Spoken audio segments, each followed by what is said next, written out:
Welcome to this explainer. Okay, let's dive into this.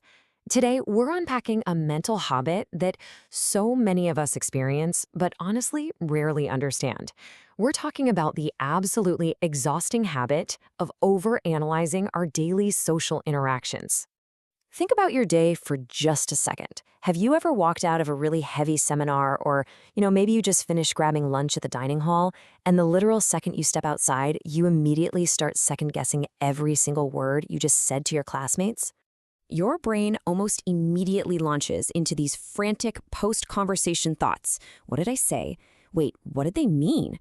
Oh no, did I make it awkward? Did I say too much? It's like a rapid-fire interrogation in your own head. But psychology says this relentless replaying actually means a whole lot more than you might think. The immediate aftermath, leaving class and the post-conversation spiral. Now, what's really interesting about this slide is a concept called mind checking.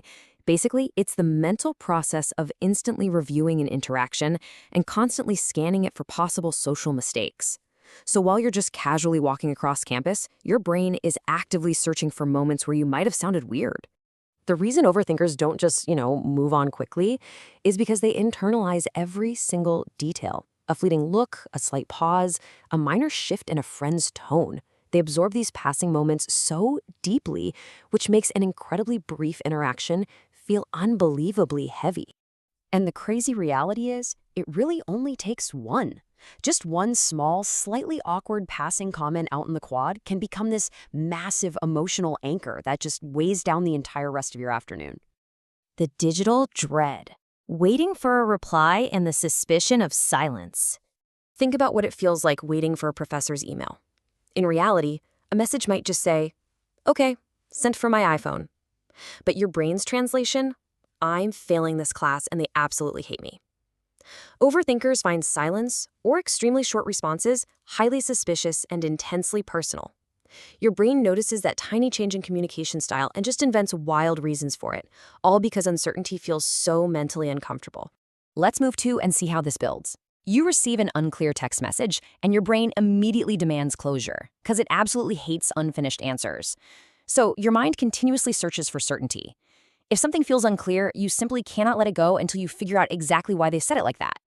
The late-night spiral, staring at the dorm ceiling. Picture this. Your roommate is sound asleep, but your mind is running at 100 miles an hour.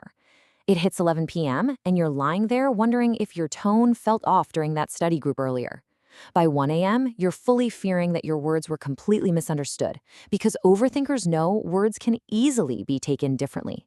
And by 3 a.m., you're literally replaying the talk over and over again just to imagine better responses. This intense fear of being taken the wrong way keeps incredibly simple talks stuck in your mind for hours. But here is the hard truth. 0. That's the actual amount of control you gain by revisiting a finished conversation. Once it's over, it cannot be changed.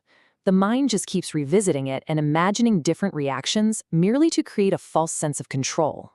And this brilliantly illustrates what happens when details are unclear, an overthinking mind assumes the worst first. If you left a seminar early, your brain instantly fills that gap by assuming, maybe I sounded annoying. If your friend is unusually quiet while studying, your brain assumes you must have upset them. You're turning one tiny, unclear detail into a complete mental spiral. A misguided protection mechanism. The reframe. So the crucial point is, understanding all of this shouldn't make you feel worse.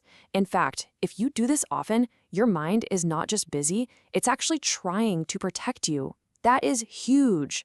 Your overthinking brain isn't broken, it's acting out of a deeply misguided sense of self-preservation to keep you safe in your social environment. Knowing that your brain is just trying to protect you, how will you treat yourself differently the next time? Next time you catch yourself overthinking an awkward goodbye outside the library, I challenge you to observe your own psychology with a little more kindness. Let that soak in.